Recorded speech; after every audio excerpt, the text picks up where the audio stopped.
नमस्कार, मैं हूं मुकुल शर्मा। आप देख रहे हैं मनी मंत्र।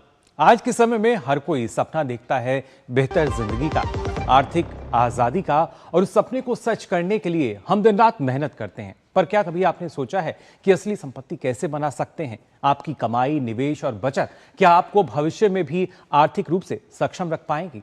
आपकी कुछ भी उम्र हो, कुछ भी नौकरी हो, वेल्थ क्रिएशन का रास्ता सभी के लिए खुला हुआ है। जरूरत है तो बस सही जानकारी और समझदारी की। लेकिन इस रास्ते पर खासतौर से सिर्फ पहुंचना नहीं, बल्कि आगे बढ़ते रहने के लिए आवश्यकता होगी एक प्लान की, एक फॉर्मूले की। और वही आज हम आपको बताएंगे मनी मंत्र में। आखिर क्या है वेल्थ क्रिएशन फॉर्मूला, इस पर आपको देंगे जानकारी। तो चलिए शुरुआत करते हैं कार्यक्रम की।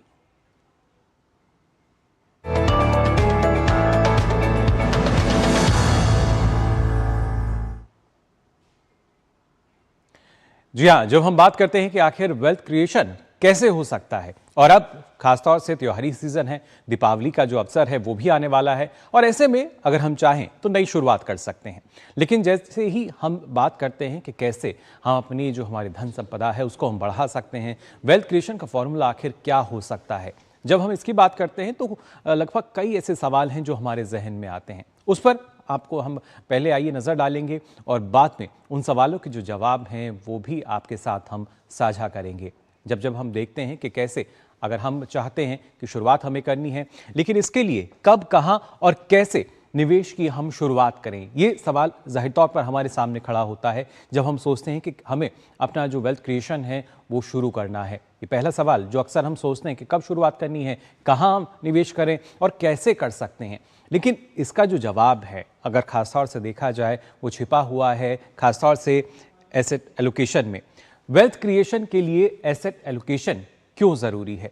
आखिर एसेट एलोकेशन के जरिए कितना फायदा आपको हो सकता है, ये हम आपको यहाँ बताएंगे। लेकिन इसके साथ साथ एसेट एलोकेशन अगर आप कर रहे हैं तो वहाँ पर हमारे सामने आती हैं अलग अलग एसेट क्लास। अब अलग अलग एसेट क्लास में आपकी जो हिस्सेदारी है वो आपको कितनी रखनी होगी, किस तरीके से आप डाइवर्सिफिकेशन को अपना सकते हैं और इसके जरिए किस तरह का लाभ आपको हो सकता है। ये ऐसे सवाल हैं जो हर निवेशक के सामने होते हैं। आप भी इस बारे में अक्सर सोचते होंगे। लेकिन खासतौर से एसेट एलोकेशन जो है वो माना जाता है कि हमारा वेल्थ क्रिएशन का जो फॉर्मूला है उसको काफ़ी हद तक एक सोल्यूशन प्रोवाइड करता है। और आखिर किस तरीके से एसेट एलोकेशन जो है वो फ़ायदेमंद है और हमारे जब वेल्थ क्रिएशन की हम बात कर रहे हैं उसमें इसका असर नज़र आता है, इस पर हम नज़र डालेंगे। लेकिन आपको पहले बताते हैं एसेट एलोकेशन का दरअसल फ़ायदा आपको क्या मिल सकता है, एसेट एलोकेशन आखिरकार होता क्या है।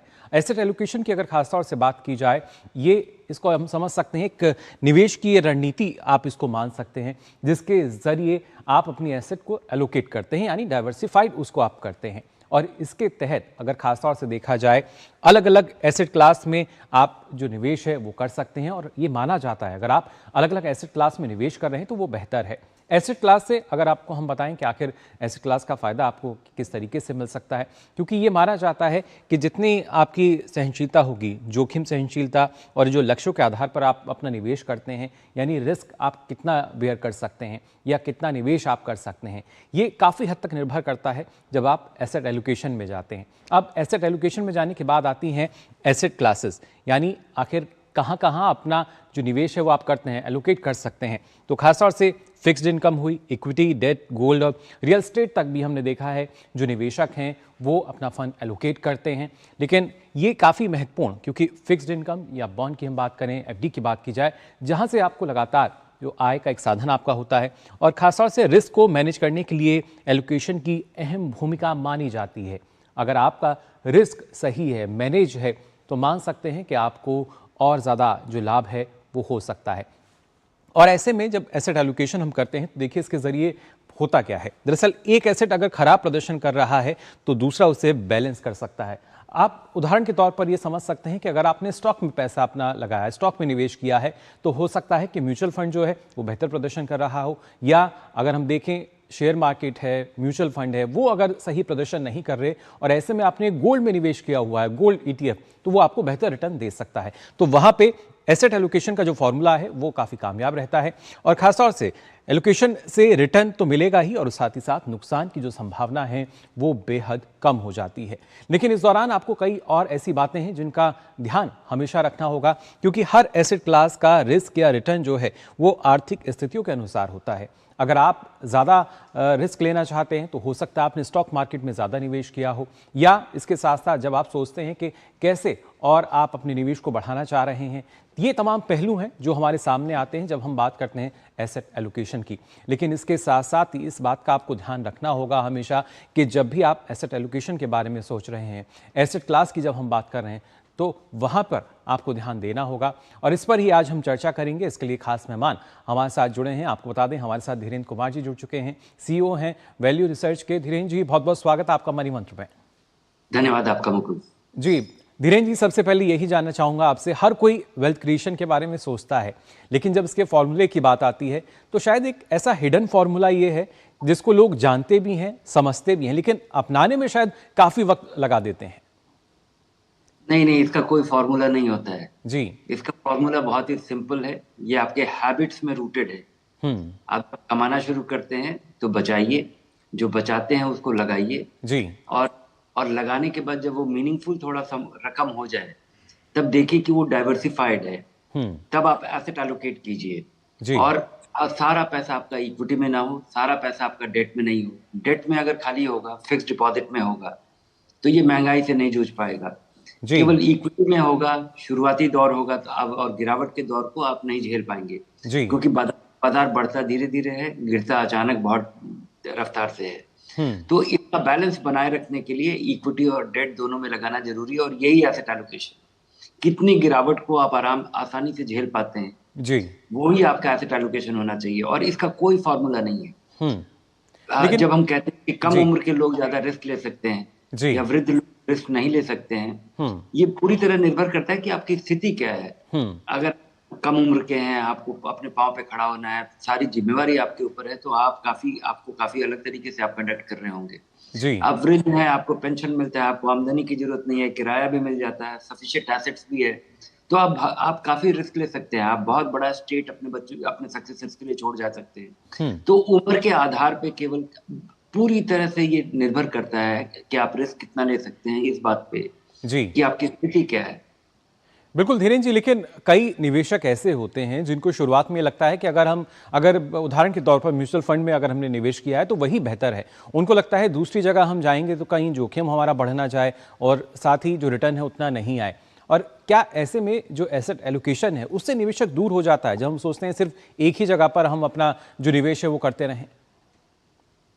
निवेशक जब चुनाव करता है उसी समय इसका इंतजाम किया जा सकता है, लेकिन शुरुआत में जब निवेशक अपने निवेश की शुरुआत करता है तो आमतौर पे शुरुआत ऐसे होती है कि आप किसी दोस्त से पूछते हैं या किसी वेबसाइट पे जाते हैं, अखबार में कोई लिस्टिंग देखते हैं और आप देखते हैं कि बेहतरीन रिटर्न कहाँ पे मिला है, और जो उस बेहतरीन रिटर्न का पीछा करना शुरू करते हैं। और जो बेहतरीन रिटर्न देने वाला जो इन्वेस्टमेंट एवेन्यू होता है, अगर आज के दिन अगर कोई देखेगा तो उसको गोल्ड और सिल्वर फंड सबसे अच्छा लगेगा जी। और आमतौर पे जब जो बेहतरीन प्रदर्शन करने वाला जो फंड होता है, एसेट क्लास होता है, वो आमतौर पे ऐसा होता है कि जब अपने शिखर पे होता है, अपने शिखर के नजदीक होता है, अपने पीक के नजदीक होता है जी, और आपको लगाने के बाद आपको निराशा होती है, तो आप एसेट एलोकेशन की तो आप सोचते ही नहीं। जैसे आप लालच के आधार पे या हाल फिलहाल के प्रदर्शन के आधार पे आप निवेश करते हैं, तो वो निवेश आपका आमतौर पे डाइवर्सिफाइड नहीं होता है जी। किसी भी व्यक्ति के लिए मुझे लगता है कि म्यूचुअल फंड एक अच्छा जरिया है, लेकिन म्यूचुअल फंड करीब 36 तरीके के हैं, ओपन एंड म्यूचुअल फंड जी। तो उसमें से कौन सा वाला अच्छा है? क्योंकि उसमें से केवल 4-5-6 तरीके के इक्विटी फंड है जिसमें लोगों को इसमें निवेश की शुरुआत करनी चाहिए जी। अगर फ्लेक्सी कैप है, मल्टी कैप है, या large and mid cap fund है, या वैल्यू फंड है, इनमें से किसी का चुनाव कीजिए जो कि हर तरह की कंपनी में पैसा लगाते हैं। मल्टी कैप फंड है, अगर आप शुरुआती निवेशक हैं और आप हर जगह पैसा लगाना चाहते हैं और आप 40 साल से ज्यादा की उम्र है, गिरावट होने पे आपको चिंता होगी, तो आपको किसी बैलेंस्ड एडवांटेज में मल्टी एसेट फंड में पैसा लगाना चाहिए। लेकिन धीरेन्द्र जी, जब एलोकेशन को हम देखते हैं तो इसमें एज फैक्टर जो है इसकी क्या भूमिका हम मान सकते हैं? क्योंकि एक एज के बाद हमारी प्रेफरेंसेस बदल जाती हैं, हमारी ज़रूरतें अलग हो जाती हैं, ऐसे में आपकी क्या राय होगी? जी हाँ, आपका मन बदल जाता है उम्र के हिसाब से, खासकर आप जब और मुझे लगता है कि अधिकतर व्यक्ति जो अपने एक्यूमुलेशन फेज में है, जब आप देखते हैं कि भविष्य में अगले 5 साल 10 साल आप काम करने वाले हैं, तो आप भविष्य के बारे में आप काफी अश्योर्ड रहते हैं, आप काफी विश्वास के साथ कि चलिए कुछ अगर ऊपर नीचे जी। हो भी गया तो आपके पास समय है। हम्म। जब आपके पास कमाई के साधन का समय कम हो जाता है, जब आप रिटायरमेंट के नजदीक पहुंच जाते हैं, आपको लगता है कि आप 2 साल के बाद रिटायर करने वाले हैं, जी। बड़े खर्चे आने वाले हैं, बेटी की शादी करनी है, मकान बनवाना है, बच्चा पढ़ाई करने जा रहा है, तो ऐसी स्थिति में आपकी आपकी सोच थोड़ी कंजर्वेटिव हो जाती है, आप चिंतित हो जाते हैं, और उस समय अगर अचानक बाजार का गिरावट हो, और ये सब की तैयारी हम्म। एक बहुत ही मेथोडिकल तरीके से की जा सकती है। हम्म। और ये वो मेथोडिकल तरीका है कि आप अपने गोल के आधार पे निवेश करें। जी। एसेट एलोकेशन गोल के आधार पे हो, जब पैसे की जरूरत हो उसके पहले आप अपने पैसे को लेकिन धीरेन जी एक बात मेरे को बताइए, जब हम कहते हैं कि वेल्थ क्रिएशन की हम बात कर रहे हैं, तो क्या इसके लिए, जैसा आपने कहा कि फॉर्मूला तो कोई नहीं है, लेकिन आपको एक स्ट्रेटेजी जो है वो जरूर अपनानी होगी। जी हाँ, स्ट्रैटेजी तो बहुत जरूरी है। अगर आप बहुत लंबे समय का पैसा आप बिल्कुल सुरक्षित तरीके से डेट फंड में लगा देंगे तो आपको कुछ खास आपका कोई वेल्थ क्रिएट नहीं होगा। जी। कम समय का पैसा अगर आप इक्विटी में लगा देंगे और जरूरत के समय वो पैसा नहीं मिलेगा तो आप वेल्दी तो शायद भविष्य में कभी हो जाएंगे, लेकिन इसके लिए आप बचेंगे ही नहीं, क्योंकि नुकसान जी। में आपको निकालना पड़ेगा। तो बिना प्लान के, बिना स्ट्रैटेजी के, बिना एक एक्शन प्लान के और बिना सोचे समझे रणनीति के बिना कि आपका किस जरूरत के लिए कहाँ पैसा लगाना है, पैसे की जरूरत जब पड़ेगी उसके पहले क्या तैयारी करना है, जिस पैसे की सालों साल जरूरत नहीं पड़ेगी वो आपका कहाँ लगे रहना चाहिए और जिस वजह से आपकी नींद ना उड़े, इसके लिए आपको प्लान चाहिए। जी बिल्कुल। और अक्सर धीरेन जी हम देखते हैं, अगर हम एज ग्रुप की बात करें तो करीब 25 से 40 एज जो है, उम्र जो रहती है, उसमें हम क्या मान सकते हैं कि इस एज में, इस ग्रुप में कहीं ना कहीं इक्विटी की तरफ थोड़ा ज़्यादा रुझान नज़र आता है, क्योंकि लगता है कि अभी हमारे पास समय है रिस्क लेने के लिए, रिटर्न जो है शायद मार्केट से ज़्यादा आ जाएगा। लेकिन 40 के बाद, 45 के बाद क्या जो दूसरे माध्यम है, दूसरे विकल्प हैं, उस तरफ हम देखते हैं एलोकेशन अपना? आमतौर पे ऐसा सोचा जाता है, लेकिन जब तक आपको अपने पैसे की जरूरत ना पड़े, जब पैसे की से आपको आमदनी की जरूरत पड़े, उसके 5 साल पहले आपको फिक्स्ड इनकम में थोड़ा पैसा मूव करना चाहिए। उसके पहले अधिक से अधिक पैसा आपका इक्विटी में होना चाहिए, अधिक से अधिक। लेकिन इसका मतलब ये नहीं है कि पूरा पैसा इक्विटी में हो, थोड़ा बहुत हमेशा ही फिक्स्ड इनकम में हो, ताकि जब बाजार में गिरावट आए तो आप रीबैलेंस कर पाए। अगर आपको लगता है कि आप पूरा इक्विटी रिस्क ले सकते हैं, बाजार की गिरावट से आपको चिंता नहीं होती है, आप घबराते नहीं है, तब भी मुझे लगता है कि किसी भी व्यक्ति को अगर आपके आमदनी के 5 साल के बराबर का पैसा जब आपकी पूंजी हो जाए, तब आपका कम से कम 20% पैसा फिक्स्ड इनकम में होना चाहिए और 20% आप रीबैलेंस करते रहिए। जब 20% बढ़ करके 25 हो जाए, एसेट एलोकेशन का फायदा तभी है जब आप उसको रीबैलेंस करेंगे। अगर आप 20% फिक्स्ड इनकम में लगाते हैं, आप लॉन्ग टर्म इक्विटी इन्वेस्टर हैं और आप रिस्क लेना चाहते हैं, उसके बावजूद जब ये 20% बढ़ करके 30% हो जाए, क्योंकि इक्विटी में गिरावट आई है, तब आपको पैसा इक्विटी डेट से निकाल के इक्विटी में लगाना चाहिए। जब आपका इक्विटी 80% से बढ़ करके 90% हो जाए, तब आपको इक्विटी से थोड़ा पैसा निकाल के फिक्स्ड इनकम में करके दोबारा आपको 80-20 कर देना चाहिए।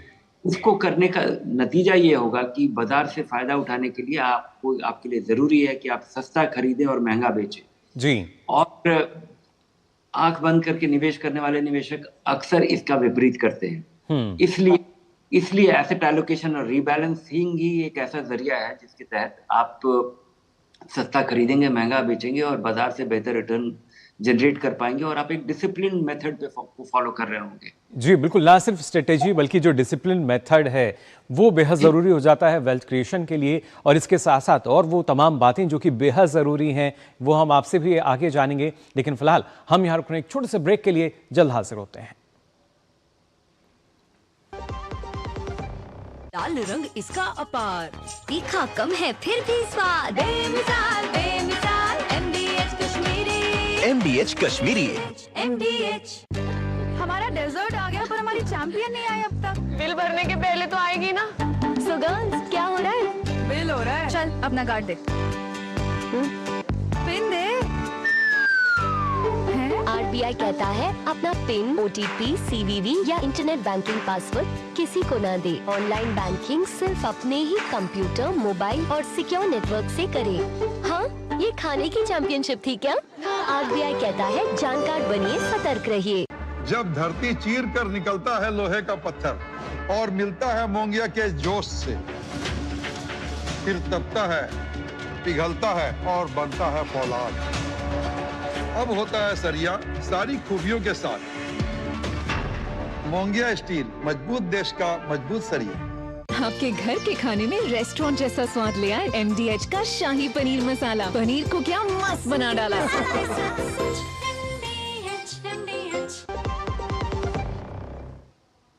ब्रेक के बाद आप सभी का एक बार फिर स्वागत। मनी मंत्रा में आज लगातार हम बात कर रहे हैं कि आखिर कैसे वेल्थ क्रिएशन जो है वो आप कर सकते हैं। दीपावली का मौका आने वाला है, त्योहारी सीजन चल रहा है और ऐसे में अक्सर हम शुरुआत करते हैं कुछ नया निवेश किया जाए। और निवेश आप कभी भी करें, एक अच्छी शुरुआत, लेकिन एक सोची समझी शुरुआत वो होनी चाहिए। और इसी के बारे में लगातार आपको हम जानकारी भी दे रहे हैं कि आखिर कैसे वेल्थ क्रिएशन की जो स्ट्रेटेजी है, जो प्लान है, जो फॉर्मूला है, वो क्या हो सकता है और कैसे आप भी इसकी शुरुआत कर सकते हैं। हमारे साथ धीरेन जी लगातार जुड़े हुए हैं जिस पे हमें जानकारी दे रहे हैं। और खासतौर से धीरेन जी, ये काफ़ी महत्वपूर्ण है जब हम बात करते हैं कि एक निवेशक शायद अपनी तरफ से ये समझ नहीं पाते कि कितनी हिस्सेदारी उनको किस चीज़ में रखनी है, किस एसेट क्लास में रखनी है। आपने भी अभी बताया कि किस तरीके से इक्विटी या डेट की अगर जब हम बात करते हैं, लेकिन इसके अलावा हम देखते हैं कि जो हमारा पोर्टफोलियो है उसको बेहतर बनाने के लिए, उसको एक तरीके से बैलेंस बनाने के लिए काफ़ी महत्वपूर्ण रहता है एसेट एलोकेशन जो है। ऐसे में क्या कोई निश्चित अनुपात आप अपने अनुभव के आधार पर या उदाहरण के तौर पर हमारे दर्शकों को बताना चाहेंगे? जी हाँ, जब आप शुरुआती दौर में हैं, अगर आप निवेश की शुरुआत करें तो 100% इक्विटी में लगाइए जब तक आपकी उम्र 30 साल से पार नहीं कर गई जी। और एसेट एलोकेशन तब कीजिए, फिक्स्ड इनकम में तब लगाइए जब आपकी ये जो पूंजी है ये बढ़ करके इकट्ठा करने की वजह से ये 5 साल के आमदनी के बराबर हो जाए। क्योंकि जब ये पैसा आपका इतना इकट्ठा हो जाता है तभी उसके गिरावट से आपको चिंता होती है जी। जब आपके पास पैसा इकट्ठा हुआ ही नहीं, कल से आपने 5,000 रुपए का SIP शुरू किया तो अभी एसेट एलोकेशन की चिंता करने की जरूरत नहीं है। जब ये पैसा आपके पास 60,000 रुपए साल में लगाएंगे और 5 साल में ये अगर 3 लाख रुपया लगेगा और वो बढ़ करके 5 लाख हो जाता है जी। तब आप कोशिश कीजिए कि अब यहाँ पे 20% पैसा या 10% पैसा आप फिक्स्ड इनकम में लगाएंगे ताकि इक्विटी बाजार जब बढ़े तो आप रीबैलेंस कर पाए, इक्विटी बाजार जब बढ़े तो तब आप रीबैलेंस कर पाए। और तो शुरुआती दौर में और जब तक आप काम कर रहे हैं और आपकी आमदनी कायम है तब तक आपको ज्यादा फिक्स्ड इनकम करने की जरूरत नहीं है। ज्यादा से ज्यादा इस 20% को बढ़ा करके आप 1/4 कर लीजिए, 1/3 कर लीजिए। और जब आप रिटायरमेंट के कगार पे होंगे जी, तब आप देखिए कि आपकी आमदनी की जो आपकी आमदनी की जरूरत होगी जो आपको आपके इन्वेस्टमेंट से ही चाहिए, आप कोशिश कीजिए कि 3 साल की आमदनी आपकी जो भविष्य में जरूरत होगी, हर महीने का जो खर्चा है उसको 36 से गुना कीजिए और उतना पैसा आपका फिक्स्ड इनकम में होना चाहिए। क्योंकि रिटायरमेंट में भी आपका पैसा इक्विटी में होना जरूरी है जी। क्योंकि जब आप रिटायर करेंगे आपके पास एक पूंजी होगी और उससे मिलने वाला सारा रिटर्न अगर आप कंज्यूम कर लेते हैं तो आपकी पूंजी वहीं पे कांस्टेंट रहेगी और आप भविष्य में जब ज्यादा आमदनी की जरूरत होगी क्योंकि महंगाई की वजह से तो उसको ज्यादा आमदनी की जरूरत को वो की पूर्ति नहीं हो पाएगी अगर आपकी पूंजी बढ़े नहीं। और पूंजी बढ़ाने का मेथोडिकल तरीका इक्विटी है जी। और इसके लिए जरूरी है कि शुरुआती दौर में आपके एक्युमुलेशन फेज में जब जिंदगी में आप कमा रहे हैं और उस पैसे को इकट्ठा कर रहे हैं तब आपका इक्विटी से परिचय हो जाए, आपका इक्विटी में विश्वास बन जाए और इक्विटी की गिरावट से आप और इक्विटी में गिरावट होगी, अचानक गिरावट होगी और भारी गिरावट होगी और वैसे गिरावट के दौर में आप घबरा के इक्विटी से नहीं निकले। इसके लिए जरूरी है कि आप पिछले 20 साल में इसकी आदत पड़ जाए और इससे परिचय हो जाए। यानी धैर्य से काम लेना होगा और ये भी एक स्ट्रेटेजी का हिस्सा है। लेकिन खासतौर से अगर हाल फिलहाल की बात की जाए धीरेन जी, आपने देखा है कि एलोकेशन के तौर पर जब हम देखते हैं तो लोगों ने अपने पोर्टफोलियो में गोल्ड ETF जो है उनको भी अब शामिल किया है और पिछले दिनों हमने देखा किस तरीके से ऑल टाइम हाई जो है वो गोल्ड का रेट गया। ऐसे में क्या इस तरफ भी जो निवेशक है उनको आना चाहिए? जी हाँ, गोल्ड में लोगों को आना चाहिए। पहले मैं हमेशा बोलता था कि गोल्ड में लोगों को इन्वेस्ट नहीं करना चाहिए जी। उसका कारण यह है कि गोल्ड कुछ करता नहीं है। गोल्ड गोल्ड बनता है और गोल्ड रखा रहता है और उसका दाम बढ़ता रहता है। जी। लेकिन जिस तरह से दुनिया भर के सेंट्रल बैंक्स ने गोल्ड के खरीदारी का होल्ड मचा है, जिस वजह से गोल्ड का दाम, सोने का दाम, और आज 70% सोने का जो डिमांड है वो दुनिया भर के देशों के सेंट्रल बैंक्स, उसमें भारत, चीन और टर्की ये प्रोमिनेंट हैं। और ये 70% डिमांड सोने का जो है वो गोल्ड का सेंट्रल बैंकर से है, और इस वजह से ये दाम बढ़ रहा है। और इस वजह से और इससे लड़ना बड़ा मुश्किल है। ये इसको हम उस तरह से प्रोडक्टिव एसेट नहीं देखते, और ये एक बहुत ही जबरदस्त डाइवर्सिफायर साबित हो रहा है। तो यहाँ पे मेरी सलाह होगी कि ये आपको उसको डाइवर्सिफिकेशन, ये ग्रोथ एसेट नहीं है, लेकिन एक खास स्थिति बनने की वजह से, और खासकर रशिया का यूक्रेन पे आक्रमण के बाद से जिस तरह का झुकाव हम सोने की तरफ देख रहे हैं, इस स्थिति में परिवर्तन होने से सोने के दाम में इस तरह की बढ़त शायद बरकरार न रहे। लेकिन लोगों को डाइवर्सिफाई करना चाहिए। कोशिश कीजिए कि आपके निवेश का 5% 10% हो। ये भारी भाग नहीं हो सकता है, केवल अभी दाम बढ़ रहा है इस वजह से आप पैसा ना लगाएं। जी, सोच समझ कर देखिए आपको जो निवेश है वो करना चाहिए। और जब हम बात करते हैं धीरेन जी कि किस तरीके से सोच समझने के साथ ही सरल और सुरक्षित जो माध्यम है वो भी निवेशक अपनाते हैं, और शुरुआती तौर पर खासतौर से चाहे हम फिक्स डिपॉजिट की बात करें या इसके अलावा जो सरकारी योजनाएं हैं, पीपीएफ की बात की जाए, या इसके अलावा पोस्ट ऑफिस की जो स्कीमें हैं, उनके जरिए उनका कितना योगदान आप मानते हैं वेल्थ क्रिएशन में? उनका बहुत लिमिटेड योगदान है। मुझे लगता है एनपीएस का बहुत ही सिग्निफिकेंट योगदान हो सकता है। एनपीएस का जो कॉन्टेक्स्ट बदल रहा है, जो एनपीएस का स्ट्रक्चर बदल रहा है, जो जिस तरह से वो मॉडर्नाइज हो रहा है, मुझे लगता है एक बहुत प्रॉमिसिंग, हर भारतीय के लिए रिटायरमेंट के लिए वो एक बहुत ही जबरदस्त विकल्प साबित होगा। छोटी बचत योजना का बहुत बड़ा फायदा है, इससे ज्यादा सुरक्षित कुछ नहीं हो सकता, लेकिन वो आपको फिक्स्ड इनकम, निश्चित आमदनी ही देगा। वो आपके पैसे को बढ़ाने में कामयाब नहीं होगा, वो आपके पैसे को सुरक्षित रख पाने में उससे ज्यादा सुरक्षित कोई विकल्प भारत में नहीं है। तो इसलिए आपका पैसा होना चाहिए। और अगर आप दूसरे किसी विकल्प को का फायदा नहीं उठा पाते हैं, तो ये बचत की आदत डालने में आपकी बहुत मददगार साबित होता है। अगर पोस्ट ऑफिस के रिकरिंग डिपॉजिट में अगर आपको कुछ नहीं समझ में आता है, तो शुरुआत तो आप पोस्ट ऑफिस के रिकरिंग डिपॉजिट से कर ही दीजिए। जी, लेकिन शुरुआती तौर पे धीरेन जी अगर देखा जाए, लोग अब एसआईपी की तरफ भी उनका जो रुझान है वो लगातार हम देखते हैं किस तरीके से बढ़ता हुआ नजर आता है। क्या उसको भी एक हम महत्वपूर्ण फैक्टर मान सकते हैं इसका? छोटी, अगर आप पब्लिक प्रोविडेंट फंड को देखें कि जिसमें लगाया हुआ पैसा आपके लिए एक तरह से वो रिकरिंग, आपके लिए वो एसआईपी है, फिक्स्ड इनकम। अगर कोई व्यक्ति 15 साल तक पब्लिक प्रोविडेंट फंड में लगाया होता, किसी ने लगाया होता, तो पूंजी बढ़ करके आज 32 लाख हो गई होती, जो कि अच्छी रकम है। लेकिन अब भारत के किसी एवरेज इक्विटी फंड में, मैं एवरेज की बात कर रहा हूँ, बेहतरीन की नहीं जी, उसमें अगर आपने पैसा लगाया होता तो आपकी पूंजी 15 साल में उसी बराबर रकम लगाई हुई पे वो बढ़ के हो जाता करीब 1 करोड़ 12 लाख रुपया। और अगर आपने भारत की सबसे खराब फंड में पैसा लगाया होता, तब भी वो बढ़ करके 84 लाख होता। तो ये जो रकम है 32 लाख, 84 लाख, ये और 1 करोड़ 10 लाख रुपए एक एवरेज फंड में, और बेहतरीन फंड की तो छोड़ ही दीजिए, क्योंकि वहां पे एक ऐसा रिटर्न, एक ऐसा रकम बनता है जो मैं नहीं कह रहा हूं, क्योंकि लोग उससे बहुत लेकिन अब जो निवेशक है उनको इस बात का ध्यान रखना होगा कि जो फंड की राशि है ये आपकी भी हो सकती है, बशर्ते आप पूरी स्ट्रेटेजी के साथ अपना जो निवेश है वो करें, बचत की आदत को अपनाएं और उसके साथ साथ पूरी तरीके से जागरूक रहें। जी, बहुत बहुत शुक्रिया फिलहाल धीरेन जी आपका। समय की हमारे पास कमी है, बहुत बहुत धन्यवाद। इतनी महत्वपूर्ण जानकारी आपने हमारे दर्शकों के साथ साझा की। और तो यहाँ हमारे जो दर्शक हैं उन्होंने भी जाना कि इस तरीके से वेल्थ क्रिएशन फॉर्मूला जो है वो आखिर क्या है, और क्या वो हमारे सामने ही होता है, लेकिन बस उसको समझने में हम थोड़ी देरी कर देते हैं और उसके बाद हमें कहीं ना कहीं नुकसान भी उठाना पड़ सकता है। लेकिन ऐसे में आपको पूरी तरीके से जब आप निवेश करें, पूरी जानकारी लीजिए, अच्छे से समझिए, उसके बाद इस क्षेत्र में आगे कदम बढ़ाइए। और ये एक ऐसा क्षेत्र है जो आपके पूरे जीवन से जुड़ा हुआ है, एक बेहतर भविष्य की ओर आपको लेकर जाएगा। फिलहाल आज के लिए मनी मंत्र में बस इतना ही। दीजिए अनुमति। नमस्कार।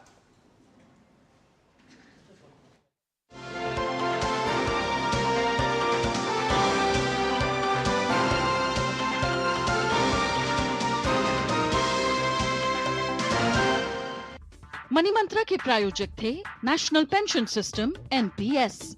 अपना बेहतर कल सुनिश्चित करने के लिए NPS जरूरी है।